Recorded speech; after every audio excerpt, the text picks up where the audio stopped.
This is the Carmelite Church, and there's a few treasures waiting for us within its priory. Found within the heart of the old Maltese capital Mdina, this isn't just a church, it's the seat of a revolution. It's the very place where a rebellion once began by Maltese people against Napoleon's French forces. The Carmelite Church in Mdina is dedicated to the Annunciation of the Virgin and was built in a Baroque style. Completed in 1675, it's the first church in Malta to be built to an elliptical plan. This means it's oval, with no sharp corners. There's artwork here by artists such as Mattia Preti, Stefano Erardi and Giuseppe Calli. But apart from being a place of worship, this church is really historic because it's here on the 2nd of September 1798 that a riot broke out against Napoleon's invading French forces, and it all began with this belfry. Napoleon's French soldiers, who had invaded Malta the previous June, had come to steal some damask tapestries. But a boy ran up to the belfry and rang the church bell, resulting in an angry mob of Maltese people fighting off the French soldiers. One of them, a Captain Masson, is said to have been beaten to death and chucked off a balcony during this rebellion, which soon spread across the country, with the French eventually being forced to give up their claim to Malta. And here is that very bell, the historic bell that was rung on that fateful day, 2nd of September 1798. It's right here, kept within the church, obviously no longer used, and it does need restoration. But this historic bell, which sparked a revolution, still exists, and here it is, kept within the Church of the Carmelites. Now, close to it is something really interesting. Look at this. This table right here. Tradition has it that Napoleon, who came to Mdina during his 6 days in Malta, he apparently ate from this very table. It used to be kept in the refectory of the Priory, and apparently Napoleon sat down right here at the table and ate a meal off of it. I really want to make a joke about frog's legs. I won't, I promise I won't.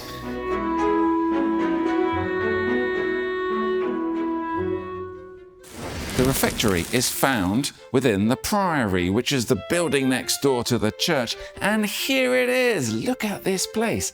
This is the refectory, the very place where Napoleon apparently enjoyed a meal. Now, it wasn't just for him.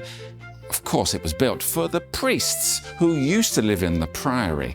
As they would be having their regular meals right here, one of them would be up there, sitting in that sort of pulpit.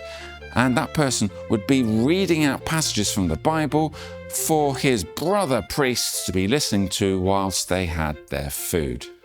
That food was, of course, prepared in a kitchen. And that kitchen was just next door. Let's go and take a look.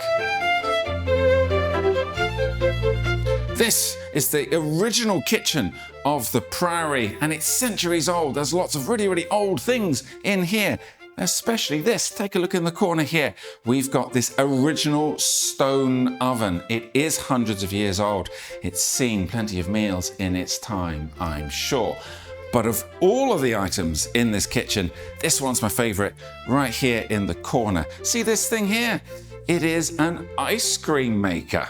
So what you would do is you would put ice into the sort of barrel, and then using this, you would mush up and grind up the ice, throw in fruits and things like this, nice tasting things, and you would make this sort of nice sweet mush.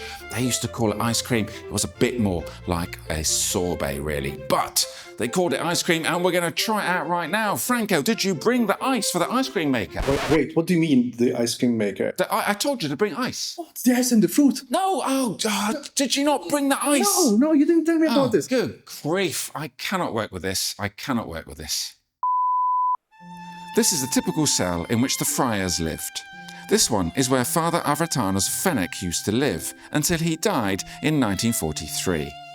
He's still regarded as a holy man, and pilgrims come and pray here today. This chapel, found within the Priory, is dedicated to Our Lady of Mount Carmel and has a titular painting by Priory. This oasis of calm is found in the very heart of Mdina. Only one priest lives in the Priory today, and he's called Father Martin. You can visit the Carmelite Church, and if you do, then you're going to experience the very place where Napoleonic troops faced the wrath of the Maltese. I think I'm just going to have a sit down instead.